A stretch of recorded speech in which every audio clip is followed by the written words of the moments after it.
দিয়েছিল।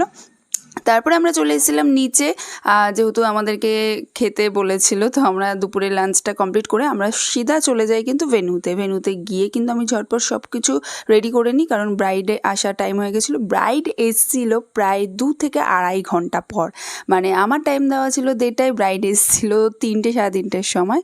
তো আমি তো ভীষণ টেনশনে পড়ে গেছিলাম, প্যানিক করছিলাম যে কি হবে না হবে। তো যাই হোক, অ্যাটলিস্ট আমি সব কিছু কমপ্লিট করতে পেরেছি, কারণ ব্রাইডের লগ্ন ছিল হচ্ছে তোমার বিয়ের 6:30 বা 6টা এরকমই সামথিং হবে, আমার ঠিক মনে পড়ছে না। ওই সন্ধ্যের গধূলি লগ্নটাই ছিল, তাই আমি ভীষণ পরিমাণে প্যানিক করছিলাম, কিন্তু অ্যাটলিস্ট আমি সব কিছু কমপ্লিট করতে পেরেছি, কারণ আমি যাদের দুজনকে নিয়ে গেছি আমার থেকে বেশি তারা আমাকে প্রচুর হেল্প করেছিল। তো এখানে আমি ঝটপট বেসটা সেট করতে বসি, আমি হেয়ারটা করে নিচ্ছিলাম, হেয়ারের পাফটা আমি করে নিচ্ছিলাম। তো আদার্স আরও যাদের মেকআপের বুকিং ছিল তারা কিন্তু তখনও এসে ভেন্যুতে পৌঁছায়নি, আর আমি বলেও ছিলাম যে একটু লেটেই আসো, কারণ আমাকে ব্রাইডকে সাজাতে একটু টাইম দিতে হবে, যেহেতু ওর এটা স্পেশাল দিন, আর বিয়ে যেহেতু একবারই করবে, তো সম্পূর্ণ ফোকাস আমার ওকেই রাখতে হবে। বাকি যারা গেস্ট আসবে বা গেস্ট মেকআপ করবে, পার্টি মেকআপ করবে, তাদেরটা আমি আস্তে আস্তে করে দেবো।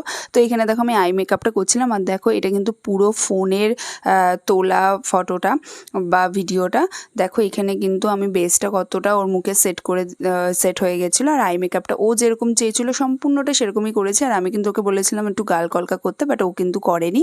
ও বলেছে দিদি তুমি আমাকে ডট কলকার মধ্যেই করে দাও, আমার পুরোটাই সিম্পল চাই, হেয়ার স্টাইল সম্পূর্ণটা ওর চয়েস হয়েছে, কারণ যেহেতু এটা ওর দিন, আগেও বললাম আমি, ও যা চাইবে তাই আমাদের দিতে হবে, ব্রাইড যা চাইবে তাই দিতে হবে।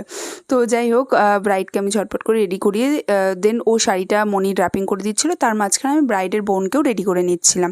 তারপরে ওর শাড়িটা ড্রাপিং হয়ে যাওয়ার পর আমি ওর ওড়না, ফ্লাওয়ার বলো, জুয়েলারি সব এক এক করে সেট করে দিচ্ছিলাম। ওই দিন যেহেতু ভীষণ পরিমাণে গরম ছিল, তো আমাদের ভীষণ প্রবলেম হচ্ছিলো, আমি তো লাস্টের দিকে অসুস্থ হয়ে গেছিলাম।